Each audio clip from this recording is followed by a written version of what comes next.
Okay, so babaklasin na natin tong ICS na AK-74, yung na-buyback ko na unit sa office mate ko. So, binenta ko sa kanya to way back 2019. Na-acquire ko siya 2018. Binenta ko siya sa kanya ng 2019. So, hindi niya na kasi nagagamit.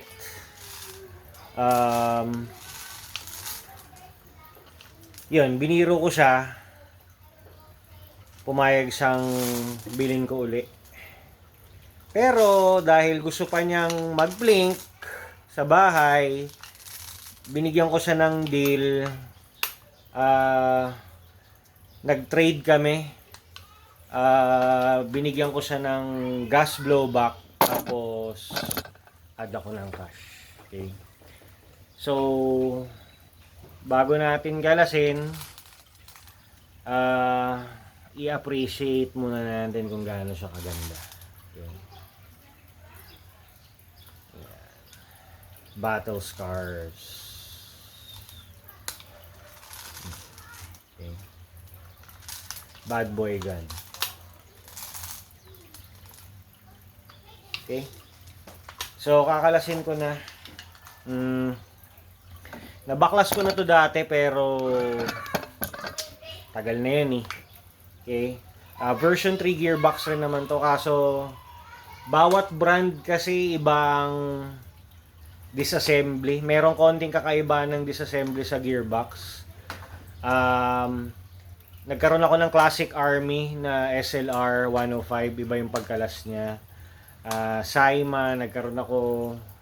Ngayon meron akong Lancer Tactical na AK-74 yung folding.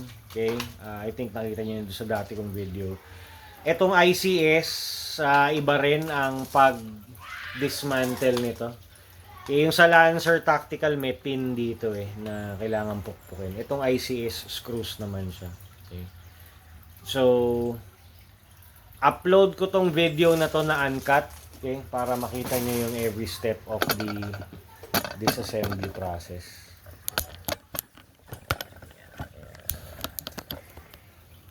Okay, so first things first. Tanggalin muna natin yung magazine. Tapos ito. Cover niya, dust cover. Then tanggalin natin itong bolt. Yan.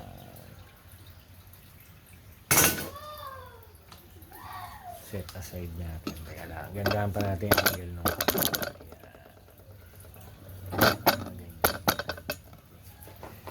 So, ano ba?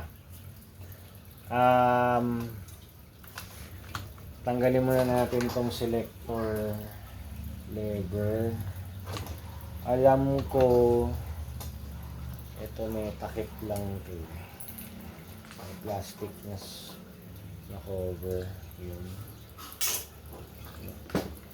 Bali na sa kunat niya. Ngayon natin yun.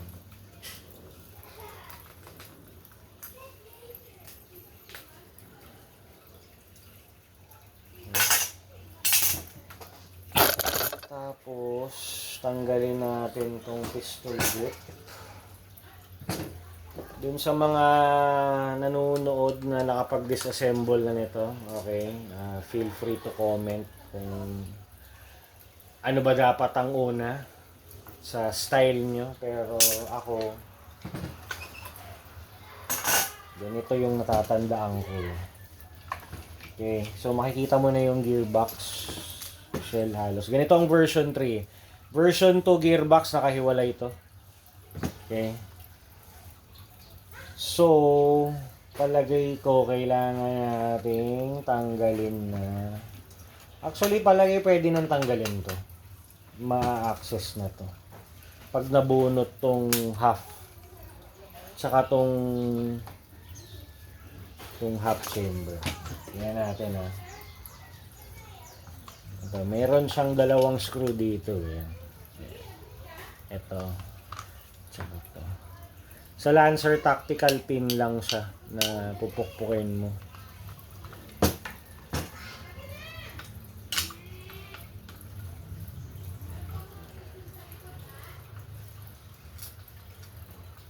Yun.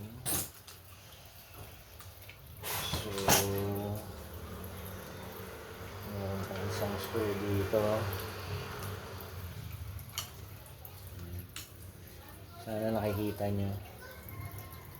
Sorry, tinatamad ako mag-edit eh. So, i-upload ko siya ng ganito as is. Okay. So, pagtanggal mo nung dalawang screw, nabunot na siya eh. Umiwalay ka agad. Yun. Ang haba ng barrel. Umiwalay siya kaagad. So, kalas mo na yung barrel and yung hot chamber. Nagja-jam to nung nakaraang laro eh. Nung naitukod ko sa lupa. Baka madumi.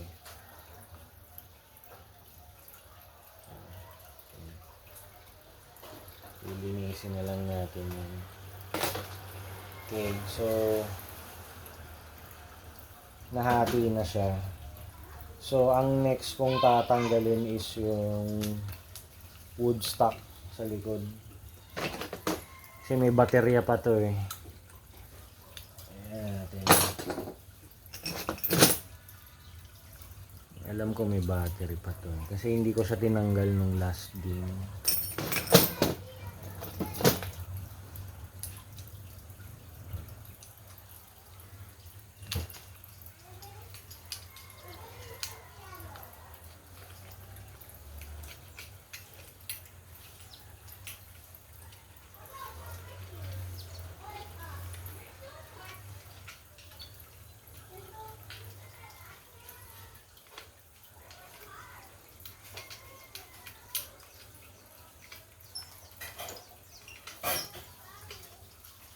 Tayo na haba naman ito.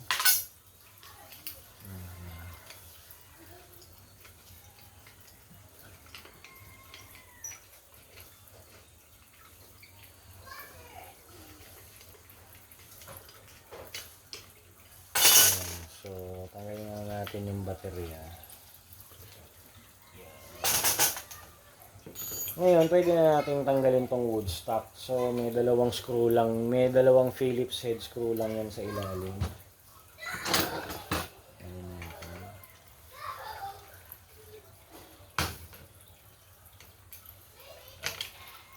Siguro pwede nang di tanggalin pero yung wiring kasi nandun sa loob eh.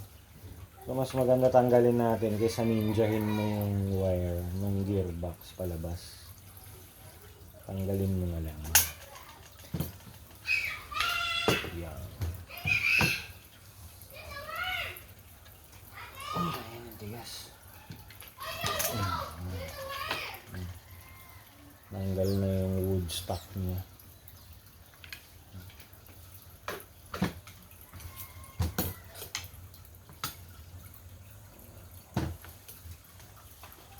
Ngayon, oo, pwede na. Pwede nang kalasin ka. Mas madali itong tanggalin kaysa dun sa Lancer Tactical.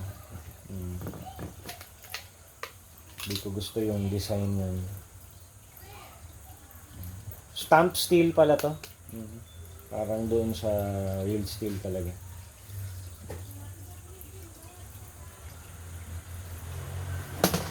So yun, so ito na yung gearbox.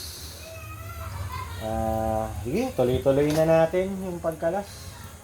Para isang upload na lang. So una mong tatanggalin dito itong plate. Oop. Ito yung selector, sorry tanggalin pala muna natin ito. So pokpok system. Para matanggal mo to. Yan. So once natanggal mo na yan, By the way, make sure pala na naka-decompress yung spring. Baril mo ng isang semi. Ito, lumang version 3 gearbox kasi to eh. So, wala siyang quick spring change. Yung Lancer Tactical kasi pwede kang magpalit ng spring nang hindi mo na kinakalas yung gearbox. So, nandito sa likod yung access niya. Ito, lumang design kasi to eh. Kailangan mo talagang i-disassemble yung buong gearbox para mapalitan mo yung spring.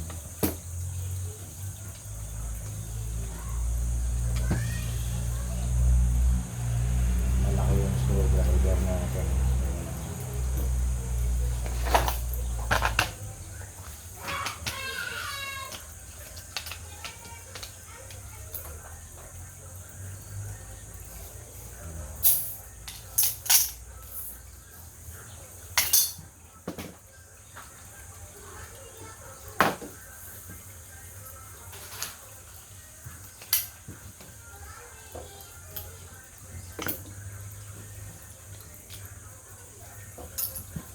So, natanggal na yung selector switch, yung pag semi tsaka full auto.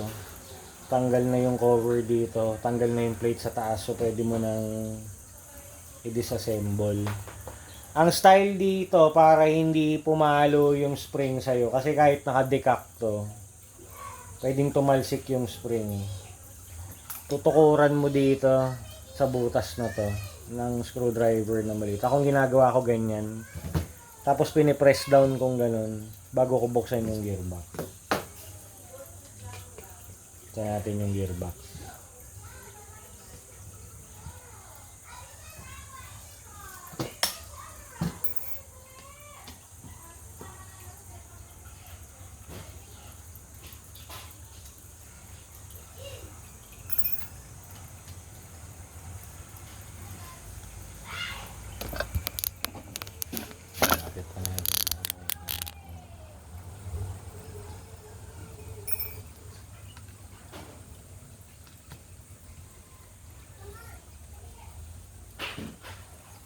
Ayan, tanggal na lahat ng screw. So, ang ginagawa ko ganyan.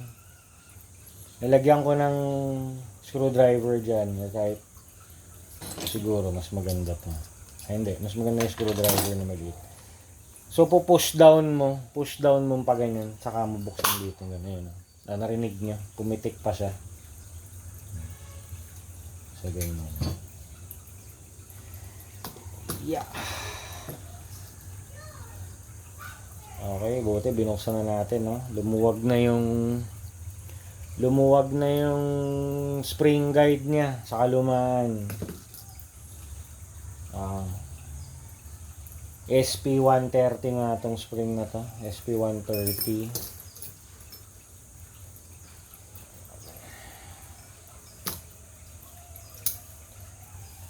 Okay. Ito hindi to stock. Okay. Ano to? Ito pa yung mga old school na brand na piston body. Deep Fire to, by the way.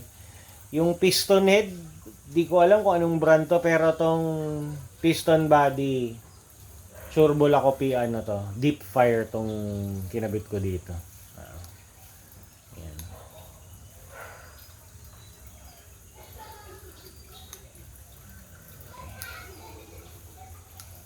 May play na siya dun. Bakit ko? Ayun ang maluwag. Anyway. Yung mga gears buhay pa. Type 0 na cylinder head. Ayan. Maganda ang grasa nito. Ayos pa eh. Complain ko lang dito medyo maingay. So yan, lilinisin, bango ng grasa. Lilinisin ko muna, tapos check ko yung shimming and then i-assemble.